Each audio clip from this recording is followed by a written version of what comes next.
name is Richard Parkes. When my rugby career was ended through injury, I became an extreme environment athlete. In just 197 days, I skied to the North and the South Poles and climbed to the top of the highest peak on every continent, setting a new world record. And that included Mount Everest, the most iconic mountain on the planet. I love what I do now. To earn a living in high performance sport is a privilege. And the first chapter of my life, I was a professional rugby player. Wales, win cups with Leeds, Pontypridd, and play in 4 countries as well. But the bottom dropped out of my world when I was forced to retire through injury. And overnight, it was as if I fell off the edge of a cliff. It was a really difficult transition, and I didn't handle it well. I was angry, scared, frustrated. I wasn't ready to retire. And I know we all have our challenges, but in that moment, my perception was that, like I said, the bottom just dropped out of my world. But it was a sentence from my late grandmother's funeral: the horizon is only the limit of our sight, combined with a book I was reading at the time, an autobiography of Sir Rand Fiennes, that really was the catalyst to giving me the courage and the inspiration to pick myself up, to start moving again, and to channel my energies into something positive and climb out of quite a deep depression.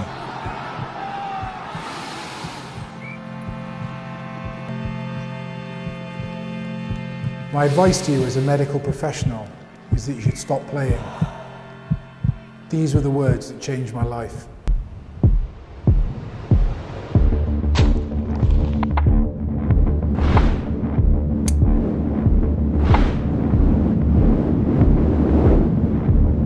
The people that I met along my journey, mentors, sponsors, helped evolve my 737 challenge into the world first that it finished, and becoming the first and arguably still the only person to have climbed the highest mountain on each of the world's 7 continents and stood on all 3 poles, the North Pole, the South Pole and the summit of Everest in the same calendar year. Completing it in 7 months has irreversibly changed my life and opened doors that I would have never dreamt of. And to still be able to earn a living in high performance sport through my expeditions, through my honorary lecturer roles and being a board member of Sport Wales is a real privilege, and yeah, it's a quite a unique transition to here, but you know, it's a cool one. How I prepare for expeditions is unique to each expedition. I pride myself on my preparation. I pride myself on how hard I work, and many times when things have gone against me, in fact, it's actually been that meticulous attention to detail that has been not just the saving grace in the project, but actually save potentially catastrophic situations. The preparation for the expeditions is often pretty brutal, but it has to be. You know, when you're attempting something that nobody else has attempted, physiologically you have to be absolutely on it, but also psychologically it's a real challenge. So pushing myself to those limits and amassing a toolbox of skills to manage the unforeseen changes in circumstance and event is a key part of the preparation. The reality is we all have challenges in our day-to-day lives, and all our challenges are different, but they're relative to each and every one of us. We all have our mountains to climb, and of all the high-performance athletes that I've worked with, and in my own expeditions, in my own experience, my own career, for me, perseverance is a really simple behaviour, but it's a behaviour that's a limiting one, I think. And if you take for granted that all high-performance athletes have the right genetics, the right skills, the right coaches, you take all that for granted, at some point we are all going to be faced with a challenge, whether it be injury, whatever it may be, in life or in sport. And I think the concept of not giving up, the concept of perseverance is, for me, is at the core of what I do. And you know, the Thomas Edison, who invented the light bulb, I think he posed the question, how many of life's failures never realised how close they were to success?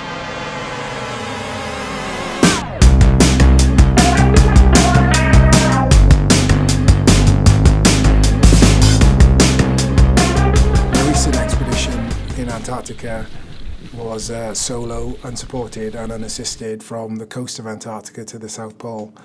And Antarctica is one of the world's most hostile environments. The unpredictability, the volatility, and the extremes out there. But doing that solo, on my own, requires a unique and specialist set of skills and time and a team to develop those skills here in Wales. And the unsupported means that I was carrying everything I needed for that expedition, so there was no food resupplies, and should I break any equipment, there's no assistance with that. And the unassisted means that it's entirely through human power that I'm moving from the coast to the South Pole, so no kites, no motorised vehicles or anything. The challenges of performing in Antarctica are one thing. The coldest temperature I had on this expedition was minus 45 wind chill. It's entirely uphill. So from sea level, or from the ice, the depth of the ice at sea level, to just under 3,000 metres at the South Pole.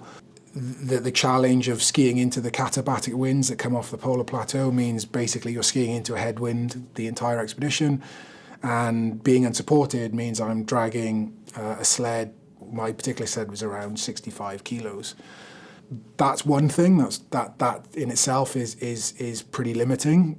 But that kind of performing solo really turns a microscope on your kind of internal dialogue as well. And I think staying motivated and disciplined throughout the expedition is hard. I completed the expedition in 28 days, which is the second fastest time in history. And kind of to put it into context, the next fastest time after that is 38 days. So we were operating right at the top of the game. But in order to do that, it's about maximising the time skiing and sleeping and minimising all the other time. So I developed a strategy here in Wales to ski for 16 hours a day in 1 hour and 10-minute blocks with a 5-minute break at the end of each block. And I was going to sleep for 30 minutes halfway through the day and 2 hours at the end of the day, having kind of the discipline to maintain that strategy when all you want to do is stop. All you want to do is pitch your tent and get in. And when you're in your sleeping bag, all you want to do is stay in it. That's hard, and without anyone to kind of bounce off or to kind of G you up when you're down. But probably one of the hardest challenges performing solo is managing that internal dialogue.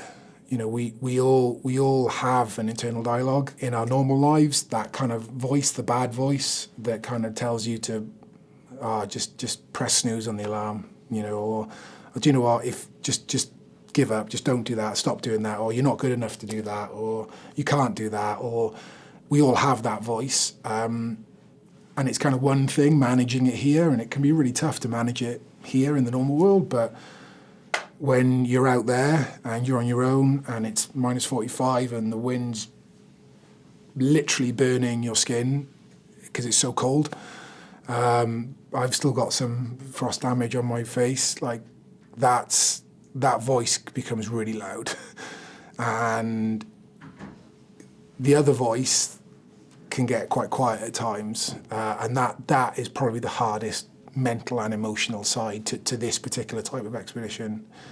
There was one particular phase of this expedition when I got hit with a particularly cruel and harsh kind of weather front that came in, and at this point I had been ahead of the world record. At this point I was on the world record pace, and I had skied about roughly 700 kilometres. I was about 20 days in. Physically, mentally, absolutely frazzled, but I was on it, and I got hit with pretty crap weather. The snow conditions deteriorated around that particular period of the route, and I knew that was expected, and I was in quite a heavy sastrugi zone, which is basically the shapes that are carved into the ice and snow that's deposited into the ice that creates these big kind of ice sculptures. They're called sastrugi.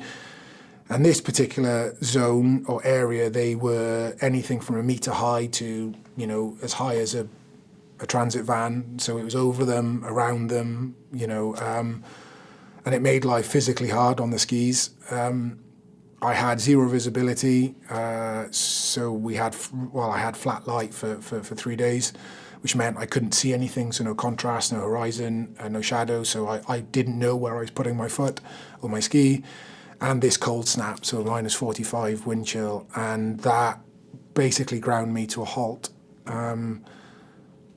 You know, I can move in flat light, I can move in cold, I can move in sastrugi, but that kind of perfect kind of equation of all three happening at the same time meant my daily distances dropped from just under 50k down to about 15k, and it was then that I realised that the world record that I know I'm capable of beating, and I was beating, slipped away from me, and that really kind of challenged my kind of resilience and my determination, because every part of me wanted to just quit at that point.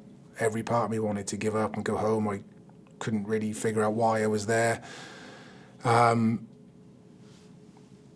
the project was always about something bigger than me.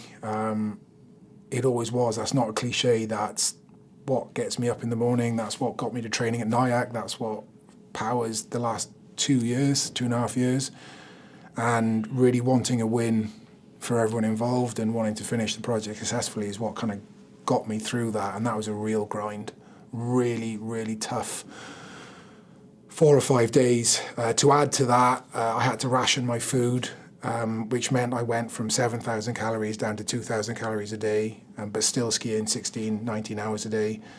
That last 6 days of the X-Bed was probably the hardest 6 days of my life, and I really mean that. But it's funny how quickly we forget the bad times, because the second I arrived at the pole, after a little cry, a little tear into my Welsh flag, actually I genuinely felt joy and genuinely felt elation, and it's funny how quickly we forget the bad times.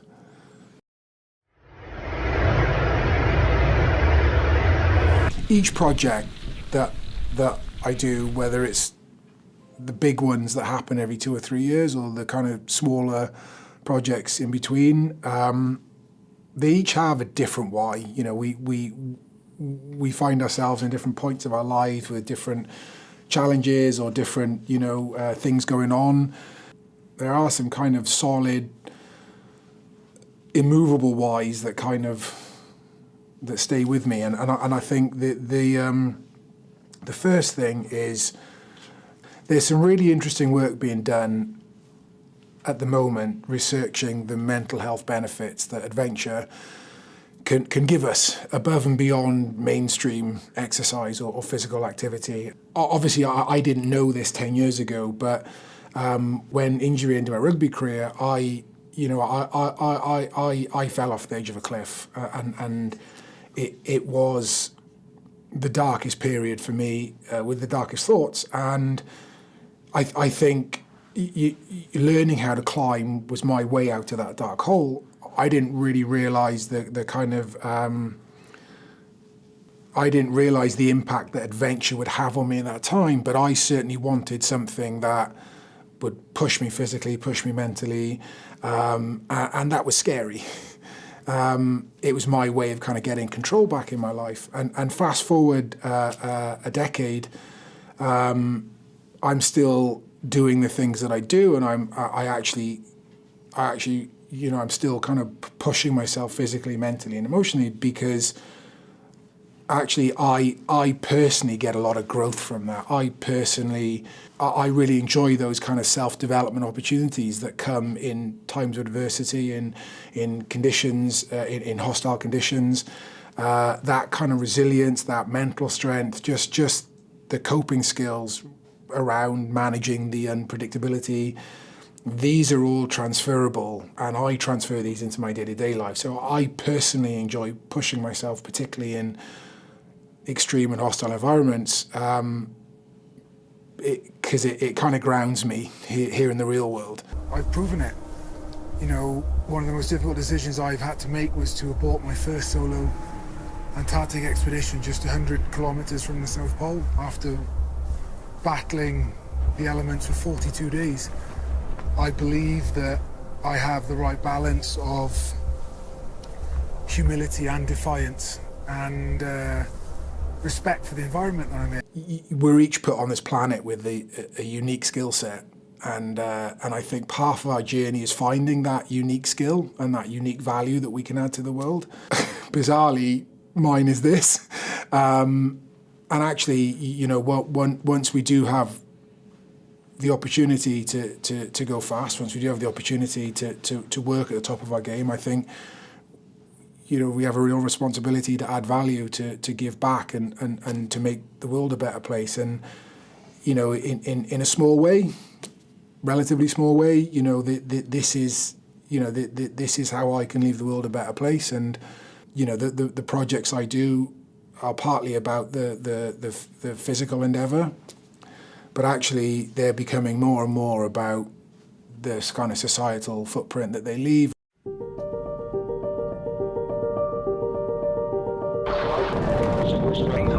This is Houston. Say again, please. Houston, we've had a problem.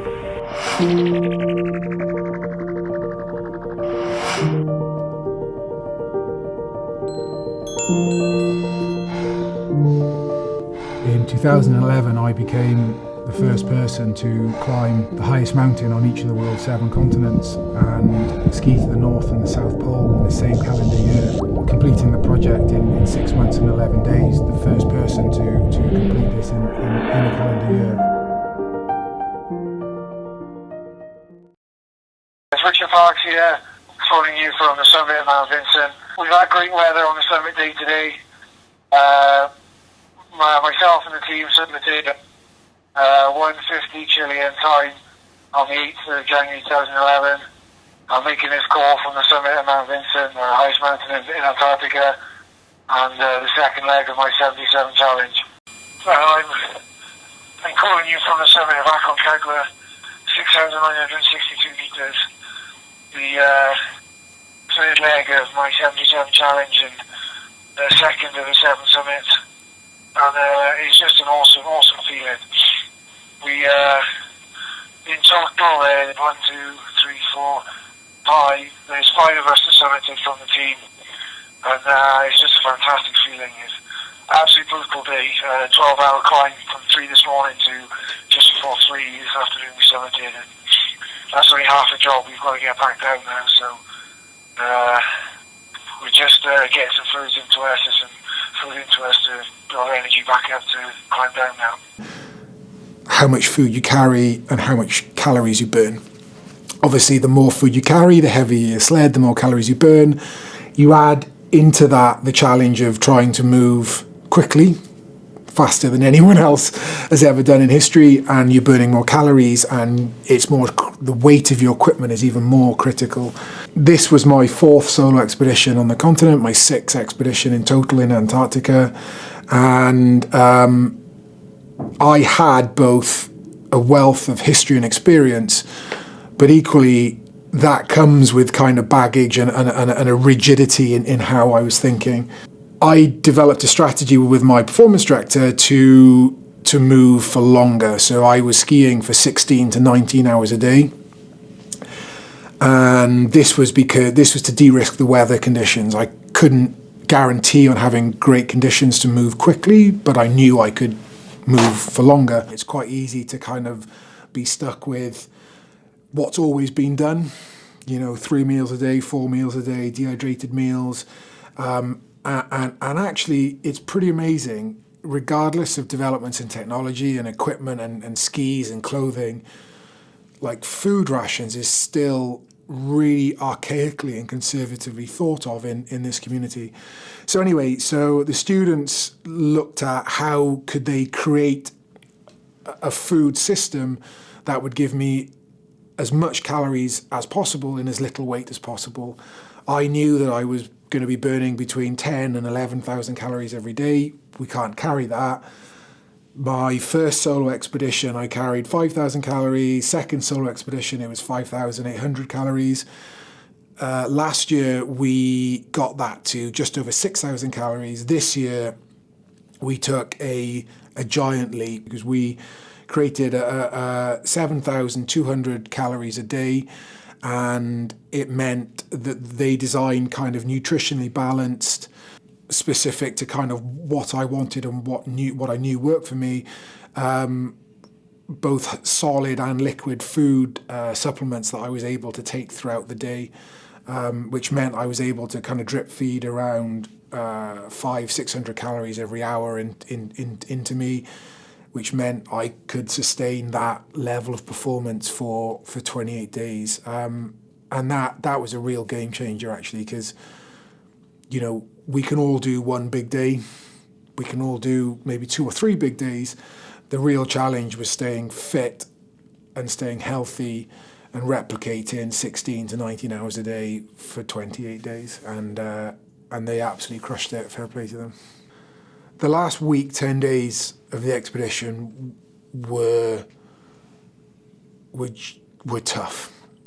And it's really kind of hard to articulate, but the cumulative fatigue, the cumulative sleep deprivation, and the added kind of challenge that was posed when I had to ration my food supplies, meant I was hanging on by my fingernails.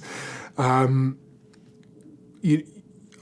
had strategically planned to take 25 days of food. I knew that the margins were tight.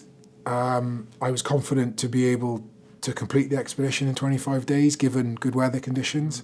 But equally, the rations were designed in such a way, they were such big calorie days that I knew I could stretch the 25 to 27 days of food. The real challenge came, though, when that weather system came in and challenged me to have to stretch the food from 25 to 29 days. And that meant going from 7,200 calories a day to just over 2,000 calories a day, but actually having to increase my hours skiing from 16 to 19 hours in order to cover the distance. And it was horrific, like horrific. Physically, I was wrecked, and I don't know how else to say it. I lost 14 kilos of body weight throughout the expedition. I knew that I wasn't getting the nutrients in I needed to sustain that level. In some bizarre way, I can feel every day my kind of body eating itself. The hardest thing, though, was the mental challenge that came with that, because I had the food in my sled, but I knew I could only eat 2,000 calories a day, and when every single part of you is screaming, crying for anything, like an extra bar, extra half a bar, an extra cup of coffee, whatever it is, sugar, the hardest thing was staying disciplined in that. I'm sure I'll have reflections for many months, many years. For me, it just came back to a really simple kind of emotion, and that's, I needed to get the job done. And I needed to finish with a win. I could have taken a food resupply, and I wrestled with that every minute of every hour of every day of that last week.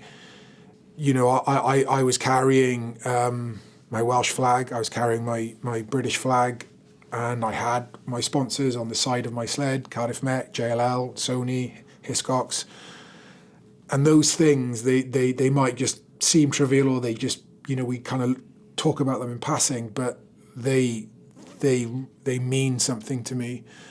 Every one of those companies on the side of my sled had invested time, effort, belief into me.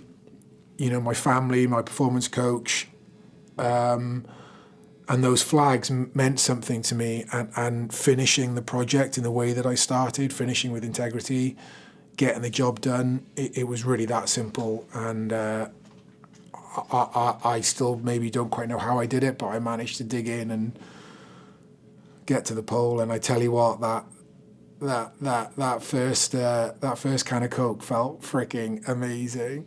The real icing on the cake is seeing how miserable a time the crew are having filming this up here.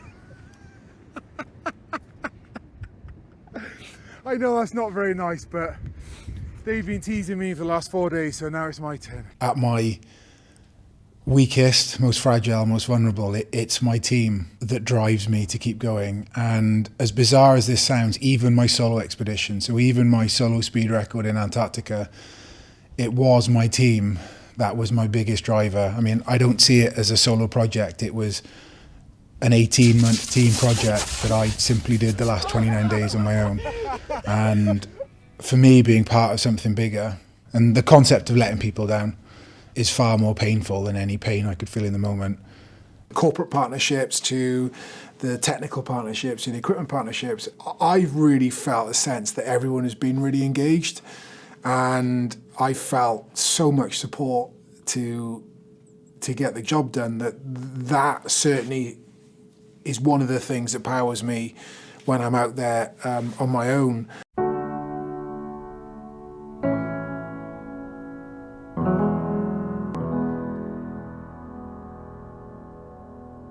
It's really easy to do what's always been done. It's really easy to make the same choices that the person before you made.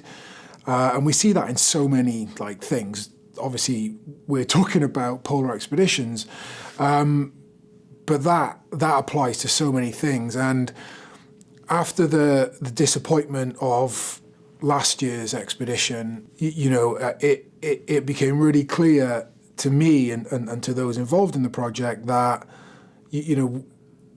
we couldn't do the same thing again. Isn't that kind of the definition of madness or something, doing the same thing and expecting different results or something? I don't know. When I've personally found the courage to let go, really wonderful things happened. And, by looking at the problems differently and by having different perspectives, a different lens, and not having kind of the baggage that I had from 5 other expeditions in Antarctica, meant that we came up with different solutions and better solutions for some tough problems, and the equipment that was developed and the food that was developed, all of these things were critical in the success of the project. All of that stuff was really inspirational to me and really powerful to me. But the thing that I learned in a nutshell was just how important it is to have the courage to bring the diversity of team together in a project, and how important it is to have the courage to look at problems with fresh sets of eyes. And it's difficult on your own because we all have our baggage and our experience and all of that stuff that's really powerful in some things, but just rip up all the pages and rewrite some of the things that have been done for centuries. Yeah, and that was a huge inspiration to me.